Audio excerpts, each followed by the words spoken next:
Welcome to another edition of Bible Questions Answered. Have you ever wondered what the abomination that causes desolation is? The abomination that causes desolation that was spoken of by our Lord Jesus himself in Matthew 24:15 and also in Mark 13. Jesus had referred to the abomination that causes desolation as a sign that the end of the age was near as he answered his disciples' questions on the Mount of Olives in Matthew 24. The answer to that question, in short, is that the abomination of desolation will be an idol or an image of the Antichrist himself, which will be set up in the temple of God in Jerusalem, and it is intended to divert worship from the one true living God to the Antichrist himself, as though he is God. Let's read Matthew 24, verse 15. Jesus said, "This gospel of the kingdom shall be preached in the whole world as a testimony to all the nations, and then the end will come.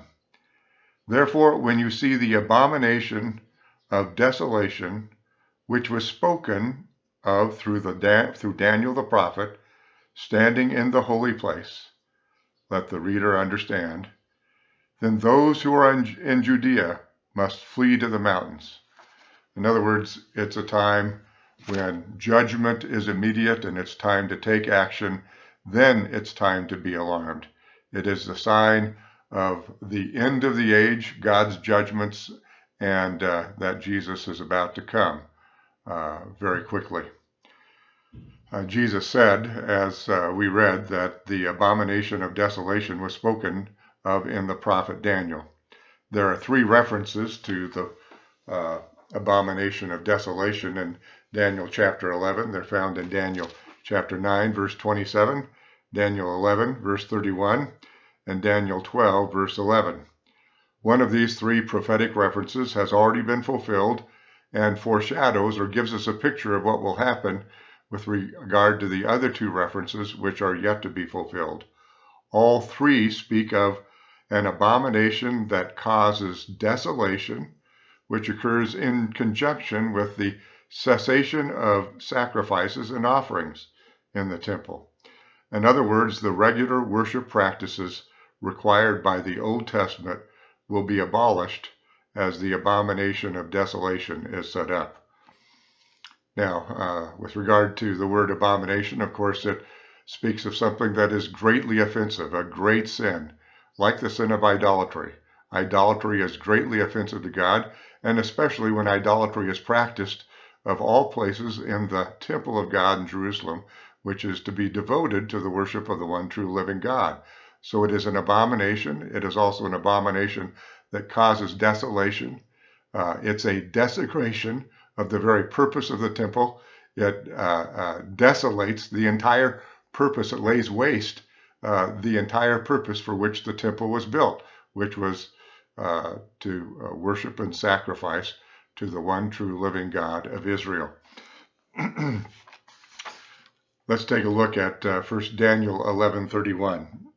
Daniel 11:31 is the prophecy of Daniel about what would happen in 168 BC. It is a prophecy, the prophecy of an abomination of desolation that has already been fulfilled. It reads in this way: "Forces from him will arise, desecrate the sanctuary fortress, and do away with the regular sacrifice, and they will set up the abomination of desolation." Now, this prophecy, when it's thoroughly studied, refers to historical events which were then future at the time Daniel prophesied them. He gave the prophecy approximately between 536 and 539 BC. The prophecy was fulfilled during the reign of Antiochus Epiphanes. He was the Greek Seleucid emperor who invaded and conquered Israel and decided to abolish Judaism and institute Greek religion instead. And what he did in 168 AD was that he abolished the regular sacrifices and offerings, as well as all other Jewish practices. He established, actually set up an idol to Zeus or Jupiter in the temple of God, and he actually even sacrificed an unclean animal, a pig, on the altar, thoroughly desecrating the temple. Of course, eventually he was defeated by the Maccabees, who rose up against him and reinstituted temple worship, and in a great victory for the Lord. But this, the fulfillment of this prophecy fulfills the other two prophecies which are yet to be fulfilled. Daniel 9:27 gives us details on how the ultimate end time fulfillment of the prophecy about the abomination of desolation would be fulfilled.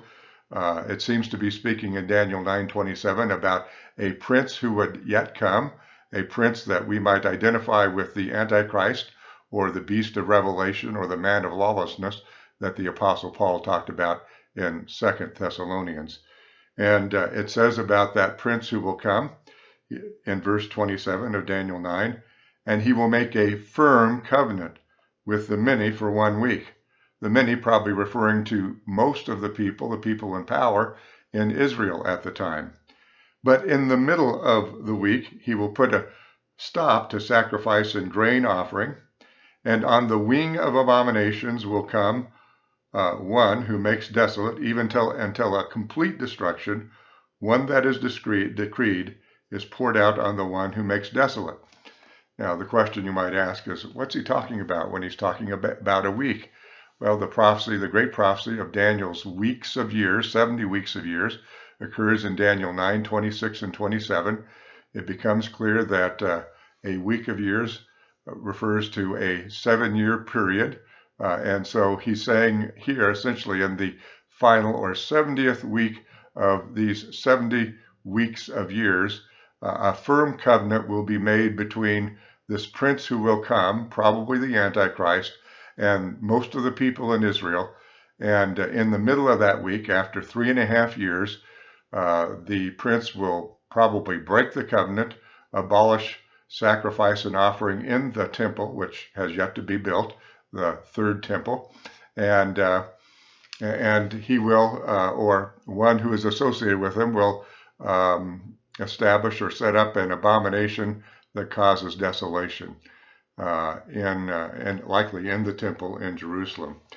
The third reference in Daniel 12:11 is an enigmatic reference to the fact that this abomination of desolation will be set up at the end of the age. You can read the entire context of Daniel 12 to tell that this is talking about an abomination of desolation that occurs at the end of the age, and that it specifically indicates that there will be a period of time between the time that the abomination of desolation is set up and when the regular sacrifice and offering is abolished. I say it's enigmatic because no one quite knows what it means, and God even told Daniel as he received it that the prophecies were sealed up until the time of the end, and the wise at that time would understand its precise meaning. At any rate, these two references indicate that indeed what Jesus talked about after the first fulfillment of Daniel 11:31 is yet future, that it would occur at the very end of the age, and that it would be a sign of the end of the age and a sign of great judgment that was to come upon the earth. The New Testament provides more detail. 2 Thessalonians 2, verses 3 and 4 is written by Paul about the coming of the day of the Lord. The day of the Lord being a reference or a title of a time of great judgment that will come upon the earth. The Thessalonians were confused about whether the day of the Lord might have already come, and so Paul explains to them that the day of the Lord would not come until the man of lawlessness was revealed, in association with a great apostasy or falling away from the faith that would occur at the same time. He says in 2 Thessalonians 2, verse 3, "Let no one in any way deceive you, for it will not come unless the apostasy, the falling away, comes first, and the man of lawlessness is revealed, the son of destruction, who opposes and exalts himself above every so-called God or object of worship, so that he takes his seat in the temple of God, displaying himself as being God. Wow. So there will be a worldwide idolatry encouraged at the end of the age. Everyone will be required to worship the man of lawlessness as though he is God, and he will usurp the worship of the one true living God by setting up, or having someone set up, an image of him in the temple of God. In fact, he will take his seat there and claim to be God. Revelation 13, verses 11 through 15 tells us a little bit more about exactly what will happen at that time. Revelation 13:11 through 15 says, "Then I saw another beast coming up out of the earth, and he had 2 horns like a lamb, and he spoke as a dragon. He exercises all the authority of the first beast, the Antichrist, in his presence. And he makes the earth and those who dwell in it to worship the first beast," again the Antichrist, "whose fatal wound was healed. He performs great signs, so that he even makes fire come down out of heaven to the earth in the presence of men. And he deceives those who dwell on the earth because of the signs which it was given him to perform in the presence of the beast, telling those who dwell on earth to make an image to the beast who had the wound of the sword and has come to life. And it was given to him to give breath to the image of the beast, so that the image of the beast would even speak and cause as many as do not worship the image of the beast to be killed."